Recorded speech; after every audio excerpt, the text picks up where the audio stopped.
Today is July 15th, 2016, and we are interviewing Lisabeth Risley, I apologize. That's okay. In Springfield.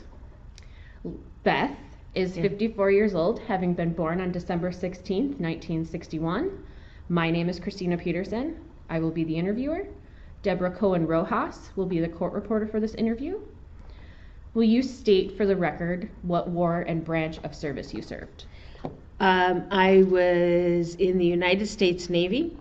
I was recalled during Desert Storm, Desert Shield. I served also prior to that in 80 to 84, which was the Grenada time period also. I was born at Great Lakes Naval Hospital. Okay. My dad was in the military. I have the distinct privilege of having been born in Building 1H at Great Lakes Naval Hospital, right before 200H opened up. And what is the significance of that building? That building no longer exists at Great Lakes. It was the new hospital. 200H was the new hospital up there. That hospital no longer exists, has since been torn down since the Navy Hospital and what was the North Chicago VA has now combined into the Captain James A. Lovell Federal Health Care Center, which is where I work currently as a veteran service officer, as a volunteer for the Lake County Veterans Assistance Commission. Wow. Yeah. My best friend works at Lovell too. It's a gorgeous facility. I enjoy working there. Do you have any siblings? I am the oldest of 4 kids. I have 2 sisters and 1 brother. And you said your father served in the military. My dad was in the United States Navy, retired 20 years, and I have a brother who I don't remember if he only did 4 years or if he did like 8 years. My 2 sisters did not serve. Did you have an occupation before you joined? No, I went right out of high school into the Navy.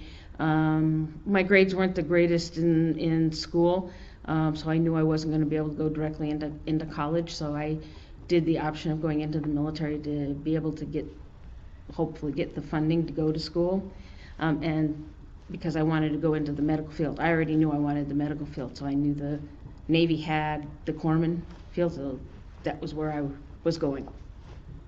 What is the highest rank you've achieved? I was in E6, which was a hospital corpsman first class. Okay. Do you recall your first days of service?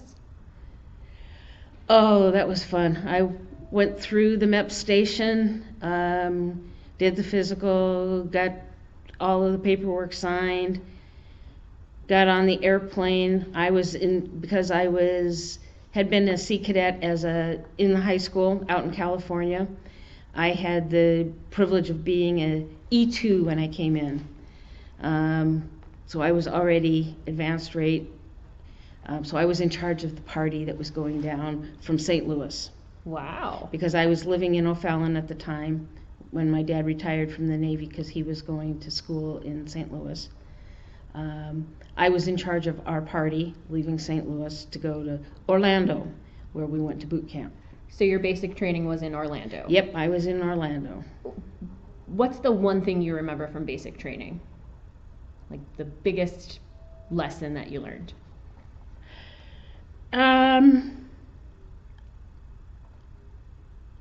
That's hard to say.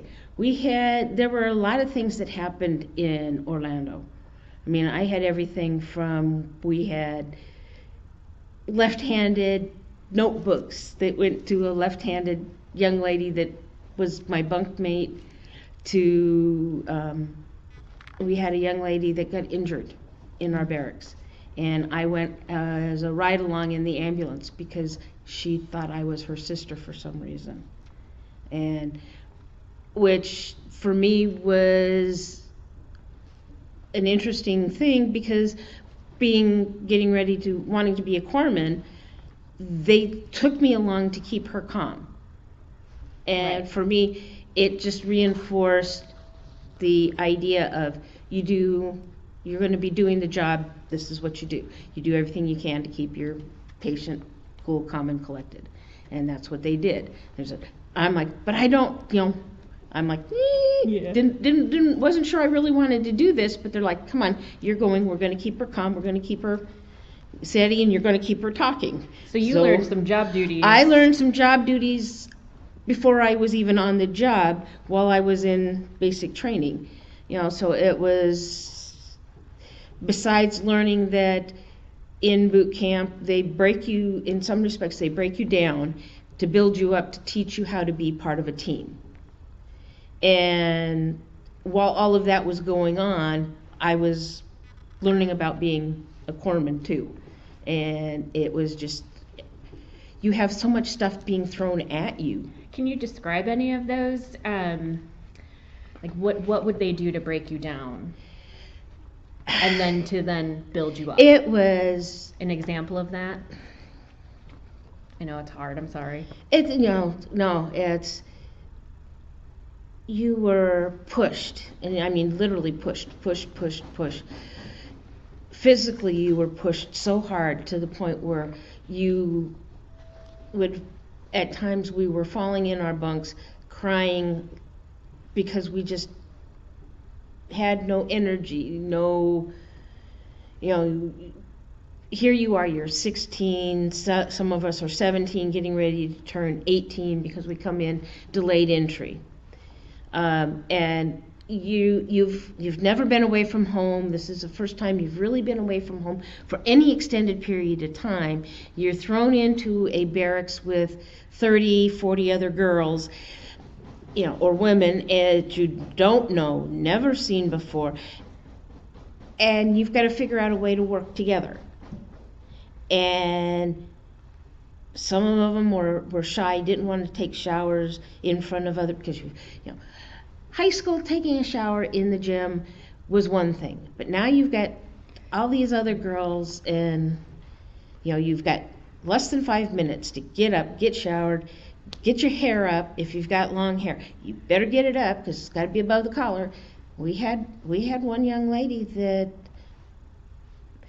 she couldn't do it, and they literally took her down to the barber shop, and she had hair down to her waist. When she came back, her hair was cut short, and the tears were coming down her face. But they told me I could keep my hair. And I'm like, well, that was if you could get it up, and she wasn't doing it. And we're sitting there trying to figure out how, as a team, how do we keep her from getting overwhelmed by all of the sudden loss of hair and the stress, and while also keeping ourselves trying to keep ourselves together, and realizing, wait a minute, if we don't do this, this could happen to us too, and so it was, we had all of that being thrown at us, and then being told, you got to stay away from the guys, which are on the other side of the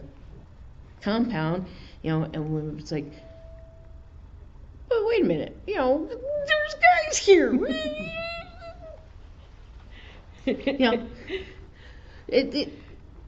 How do you keep from having feelings about right, and especially when there's segregation at that point, they're a little bit more, they look better from a distance. Yes. So it was, it was bad, because when we came in, we had to do urinalysis testing. They tested us. What we didn't know, we knew they were testing us for drugs. We didn't know they were also testing us for pregnancy at the time. Well, pregnancy is not conducive to active duty service. And in the early 80s, when I first went in, you weren't allowed to be in and be pregnant as a single woman. It was a immediate out you go type of thing. So it was, it was interesting.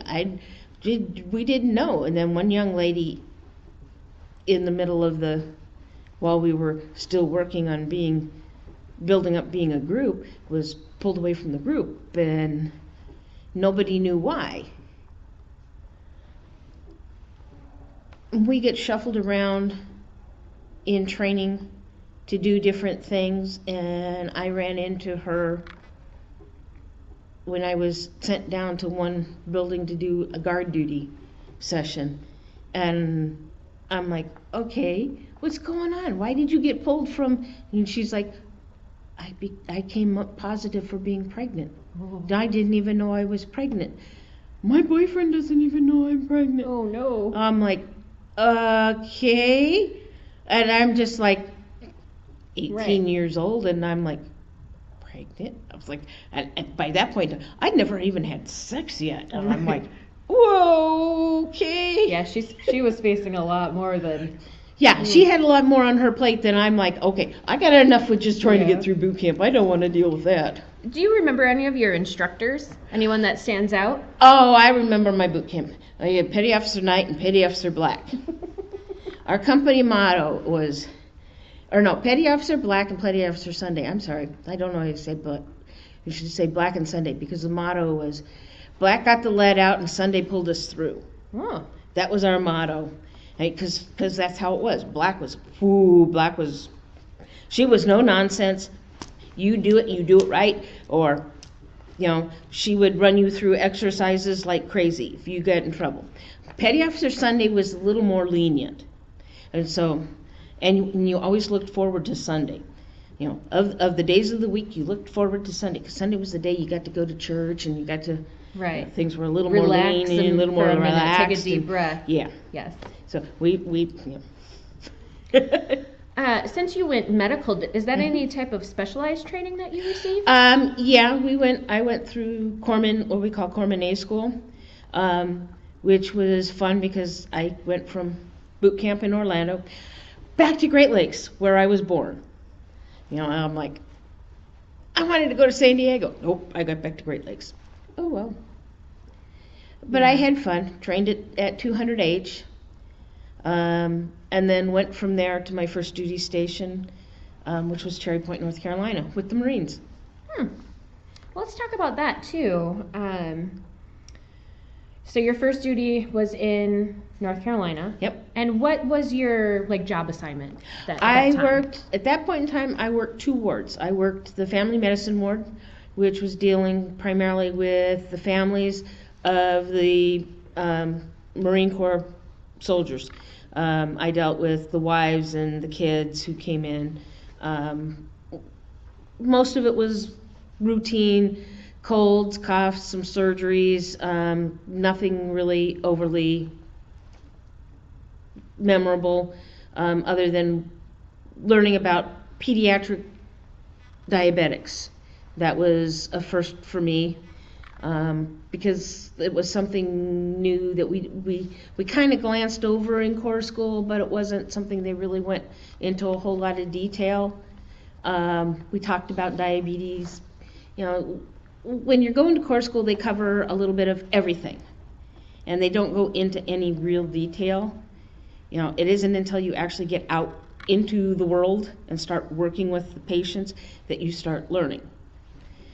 And it's when you're dealing with kids in diabetes, that's a hard, because it's you've got to really monitor what they're doing. Oh, absolutely. Because it's and their activity and their intake and their insulin needs, and was really sitting there watching the nurses trying to figure out what they needed.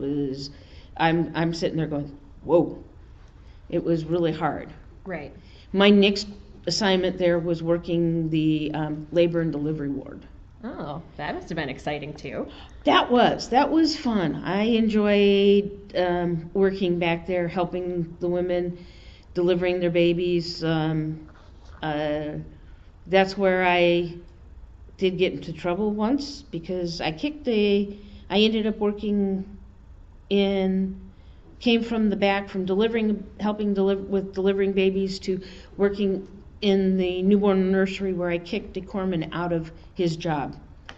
I had learned about bagging babies and adults and stuff, and we had a set of 28-week twins that were born premature. And the corpsman that was working on it wasn't doing his job properly, and I walked in and I kicked him out. Good. And yeah, I ended up bagging one twin, and the respiratory tech bagged the other twin. When we went on a ride from Cherry Point, North Carolina to Greensboro, North Carolina, where we dropped the twins off at the neonatal intensive care unit there. God, that was a long ride. Must have been very traumatic as well. It was hard, but what was really nice was right before I got transferred out of my duty station there at North Carolina, the twins were coming home. They already had one of the twins home, and the other one was coming home shortly. And that is always one of the best things to see happen. Absolutely. Is when you watch something that is so fragile and so at the point of they could die, be able to come back and be coming home. And that you had a hand in helping it. Knowing that you had a hand at saving their lives. That's amazing. That is so cool. Profound, yes. Yeah. And the charge nurse for the nursery yelled at me the next day when she found out that I'd kicked her corpsman out of the nursery. And so she was starting to yell at me when the doctor came in and told her to shut up. And that I did the right thing because the corpsman was doing the wrong thing. And so she did. I was just like, cool. It was nice to have it. Thank you for standing up for me. It was like, thank you for standing up. Because it's not often, we're corpsmen, we're enlisted. And when the officers decide that you're in the wrong, you're in the wrong a lot of times. And it is nice when the doctors or somebody else stands up for you and tells somebody to back off. Right. They did the right thing. Because it doesn't frequently happen at times. But when it does. But when it does, oh man, does that feel so good. I can imagine. You did go overseas, right? I was stationed overseas on Guam. Okay. Yes. Let's talk about that time. That was an interesting time period. While there, we had, let's see, what happened?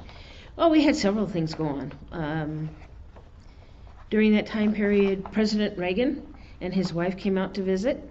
Nice. Oh, yeah, it was really nice. Got to meet Mrs. Reagan. We had a Red Cross luncheon up at the Admiral's house, and she was there, visited all of us. So we all got to say hi and shake hands and stuff. The Marcus family from the Philippines. Yes. When they left, I was on Guam. They made their little stopover there. That was not such a cool time period because they got carte blanche. And oh, I'm sure. Yeah. That was. They went through and bought up without having to pay. They got to buy a lot of stuff in the exchanges and because they needed stuff because they loaded themselves up on the plane and left the Philippines. Evacuated, yes. Yeah, because they were. So they just loaded up on the plane and they came to Guam on their way to Hawaii, and so they needed a whole bunch of stuff. So they went shopping at our exchanges, and we weren't allowed to go in for a full day. And so by the time we were able to go shopping again, there was like a lot of stuff that wasn't available to us because they just wiped it. Yep. So we had to wait for the stores to be restocked. That was not fun. But we were just like, oh, well, it's the way it is. So how long were you in Guam? I was there for 3 years. And what was like the living situation? I gave birth to 2 kids over there. Wow. Got married over there. Wow. Yeah. I'm sure that was a lovely landscape. Oh, it was gorgeous. Be able to go hiking in the boonies and find wild orchids. Wow. Yeah. Have you ever gone back? No, I have not been back. We always talk, we always banter about back and forth, my husband and I and my kids, that it would be cool to go back with my kids one time, my kids, my son and my daughter both, could go back to Guam and buy land there because they were born there. Mm-hmm. My husband and I can't because we're not Guamanians. But by virtue of the fact that my kids were born there, they're considered have dual citizenship. So they could go back and buy land. I can't. Right. My son, because my son and daughter, because of being born there, they have the dual citizenship, but which makes for fun when they apply for benefits here in the States, because my son currently has applied for assistance in California where he's going to school, and they're like, where's Guam? Is that's not a state. Like, no, it's a U.S. territory. It's a U.S. territory. Oh, well, you're not a U.S. citizen then. Yes, I am. My parents were military. I was born on a military hospital, yada, yada, yada. I'm a U.S. citizen. Like, well, no, you were born overseas. You were born in a foreign country. It's taken him a while to fight. I could imagine, yeah. Makes for fun. So. Let's switch to your the time during Desert Storm, Desert Shield. Desert Storm, Desert Shield. I was a naval reservist working as a GS worker at the Navy Hospital at Balboa. Those of us in my unit, we got recalled in August. I got the phone call, and because I was the senior petty officer on the list, I got the fun job of notifying everybody, saying, you've been recalled, report to the Reserve Center at 0800. And so I did. And I went down the list, and I had one guy who was getting married that day. Oh, no. And he was not happy. I'm like, report to the Reserve Center, and we'll see what we can do. And he was like, but, I'm supposed to be getting married. I'm supposed to go on my honeymoon. You still have to report to the Reserve Center. And he did. We managed to get him out in time to go get married, but he didn't get to go on his honeymoon. And so we backfilled at Balboa so that a bunch of the active duty military corpsmen and doctors and that could leave from the hospital to go to the USS Mercy, I think it was. And they then went overseas to the Gulf. So what was your job duties during that time? I was working in the pediatric acute care clinic and that because I was already working there as a GS worker. So those of us that were already working in the hospital, they put us right back in our civilian jobs. But because my job as a civilian was totally different than what the corpsmen were allowed to do, my department had to give me a letter of authorization to do my civilian job because the corpsmen weren't allowed to do the same thing that I could do as a nurse. Because I had challenged the California boards for LVN, LPN under their military provisions and got certified. Well, the LVNs did a totally different job than the corpsmen did. They weren't allowed to give medical advice over the phone. They weren't allowed to schedule appointments and things like that. Mm-hmm. Well, because I could do that and they needed me to do that, the department had to write me a letter of authorization to go back and do that job. After I'd been back on the job, I became the LPO for the department. Plus, I'd been on the job for a while and ended up being diagnosed with breast cancer. Mm-hmm. Which was, it started out with a swollen lymph node under the armpit, which, because I worked in an acute care setting with chronically ill kids, they thought at first it was just a bacterial infection, which we treated with antibiotics. Didn't do anything. They said, well, it's not bacterial, it's probably a virus. So we watched it.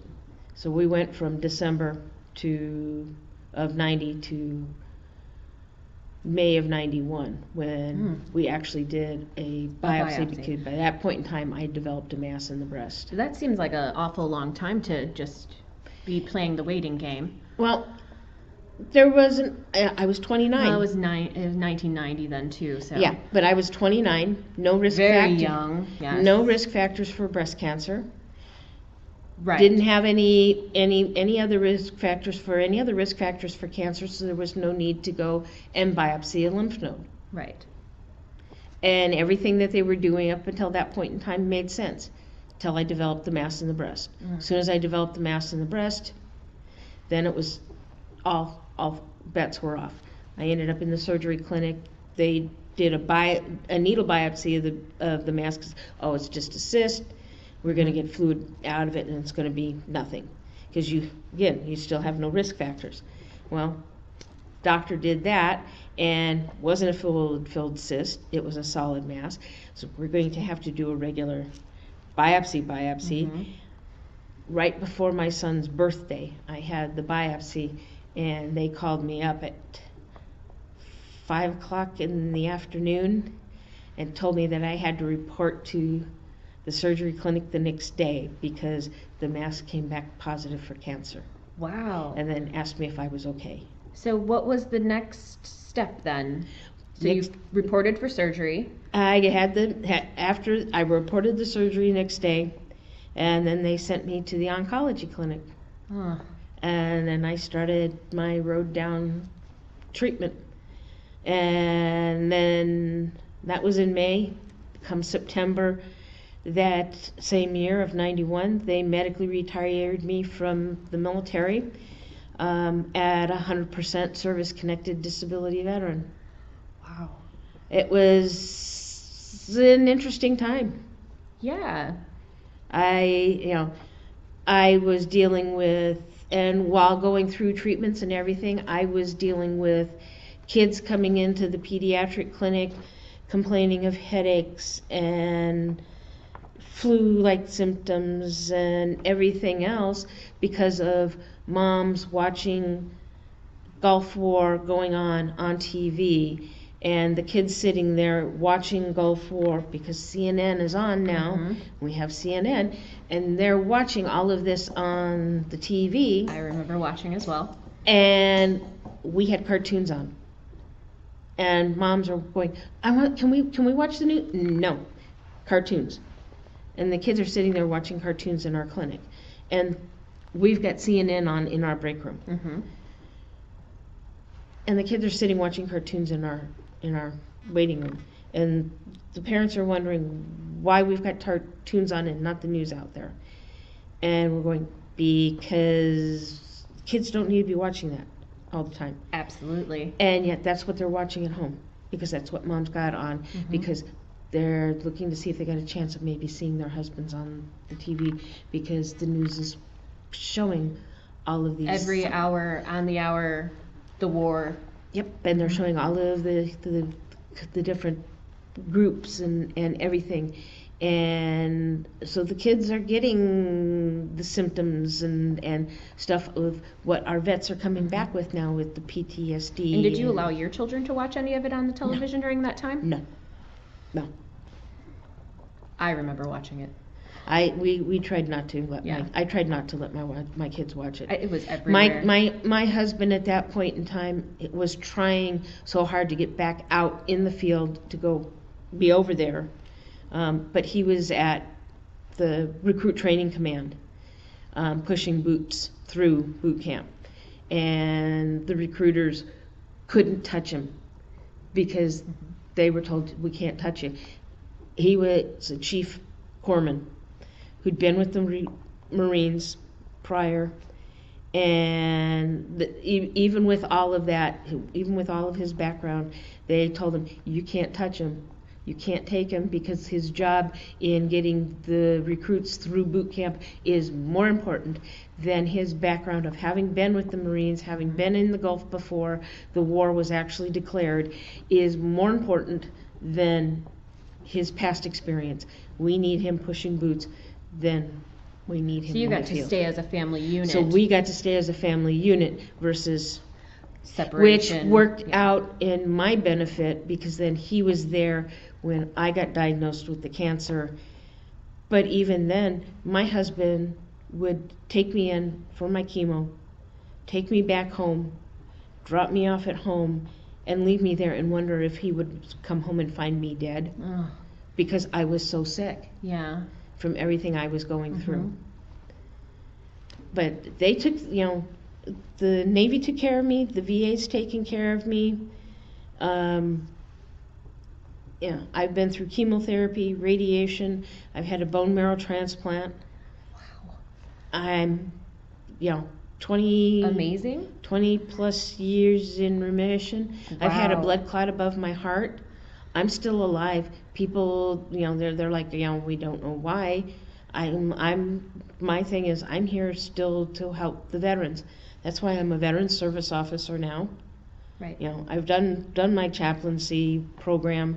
Granted, I may not have finished it to be certified as a hospital chaplain, but I've done the program. I still use those skills even as a veteran service officer. I'm a jack of all trades, master of none, like my dad. I do a little bit. You're very happy about that too. I am. I'm giving back. I'm 100% service connected. I don't care right now if I'm being paid for what I do, but I enjoy what I do, and I am trying to help other vets get what they need and what they deserve to have. And did you do that starting right away after 1991 when you were medically released in 91, correct? I was medically released in 91. I didn't do it right away because I was still sick. Recovering from... Until I finished recovering. I went back to school once I finished most of my recovery. I had 2 reoccurrences of my cancer after 91. I had it in 93, and my last reoccurrence was in 95. Wow. They both they were what they call right supraclavicular, which made me quote unquote stage 4. I was initially diagnosed stage 3. But yeah, I'm still here. I went back to school, got my Bachelor's of Arts in Theology through Concordia University in River Forest here in Illinois. Then I went to work for the Lake County Veterans Assistance Commission as a volunteer. And as of last year is when I finally got my certification to be a veteran service officer. Although I've been assisting with claims for over 5 years. So that sounds amazing to me. And was it last year in July, I was the Illinois State Veteran of the Month.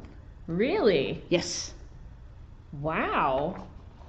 Let's talk about that a little. So how did that come apart? My boss, Mike Peck, put me in for it.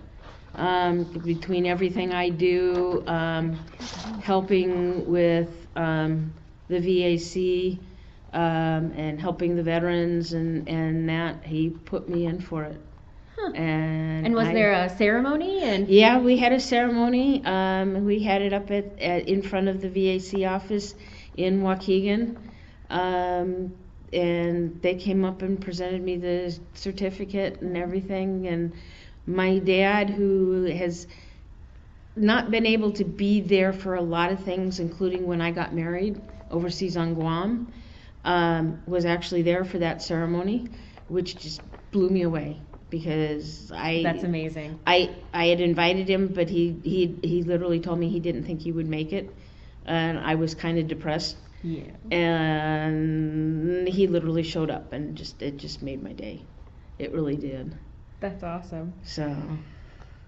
And you have come full circle back to Great Lakes now. I have come full circle back to Great Lakes. The place where I was born, I am back helping, back working at, and helping the veterans. It just seems, in one respect, it seems kind of strange, and I guess in another respect, it's maybe karma. I mean, this is where my family started from. My mom was born in Lake Forest. My dad met her and married her there. I was born at Great Lakes, and so here I am. My husband retired from Great Lakes as a chief corpsman, and here I am. I'm back at Great Lakes. So what are some life lessons you learned from being in the military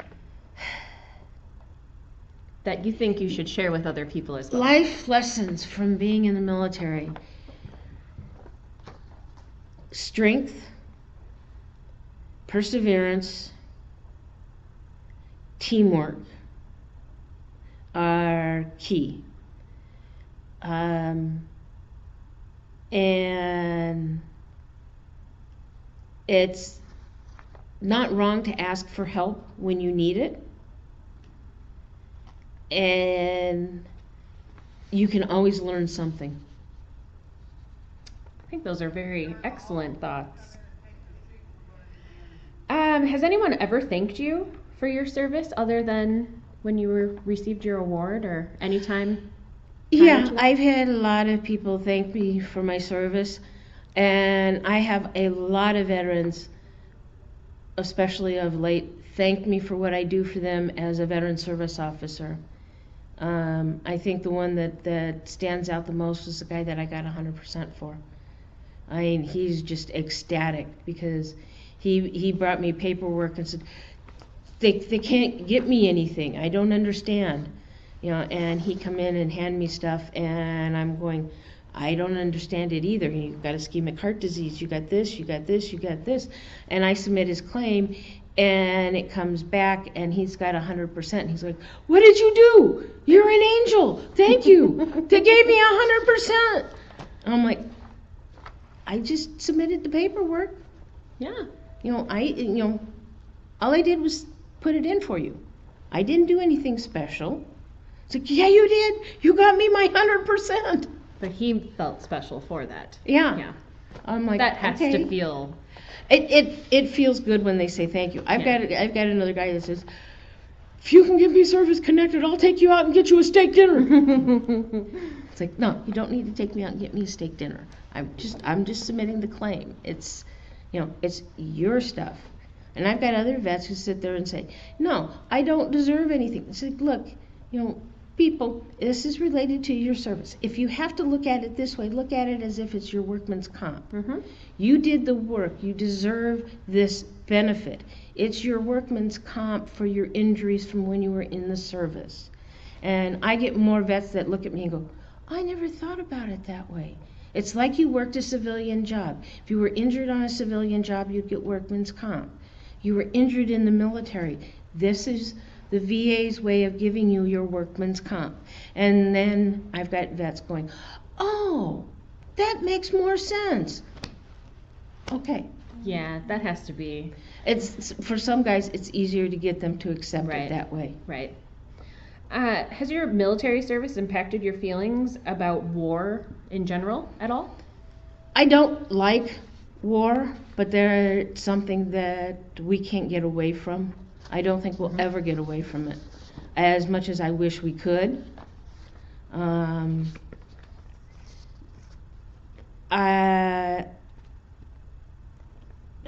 don't know. I really don't know what to say about it. It's a fact that's going to be there forever. I don't like what's going on, especially now. Mm-hmm.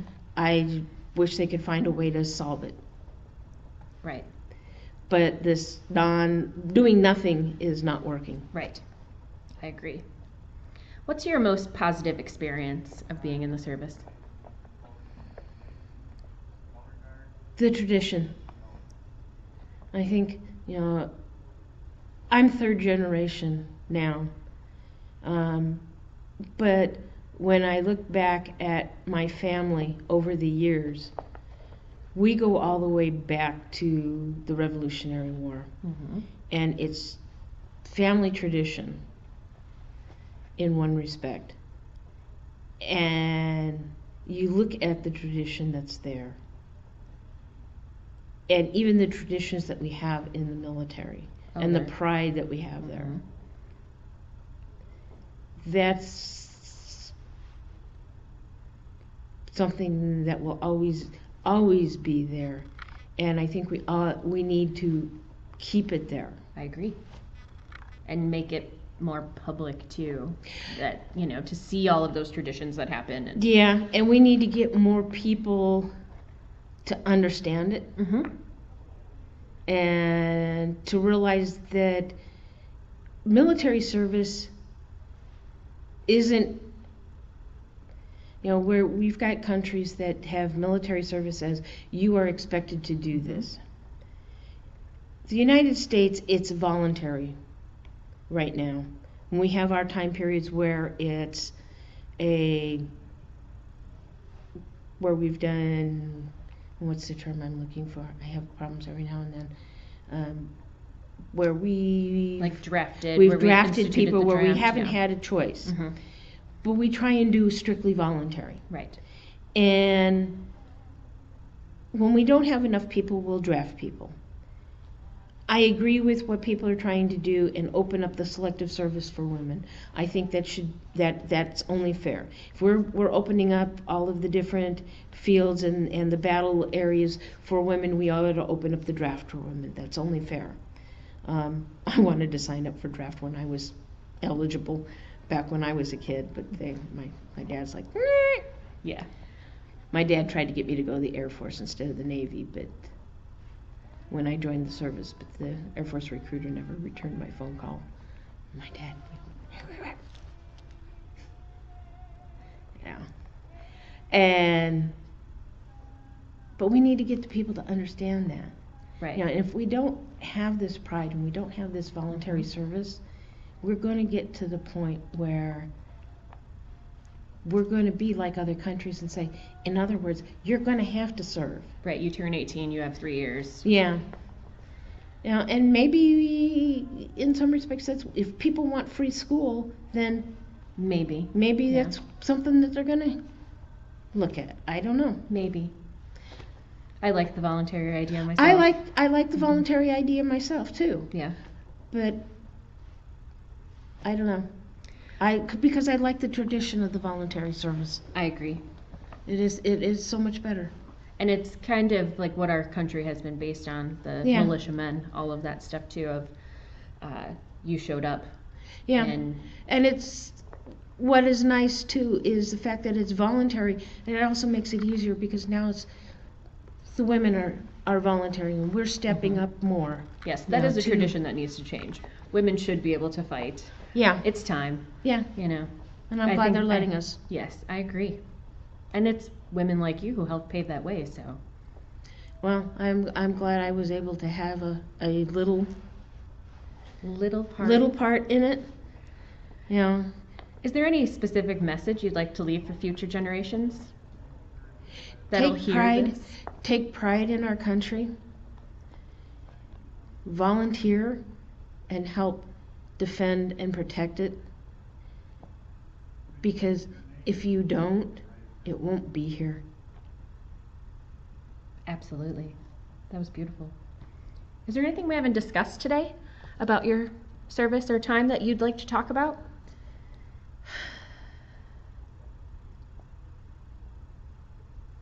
Oh. I really don't know. I don't think so. I think we've covered everything. I think we did a pretty good job. Yeah.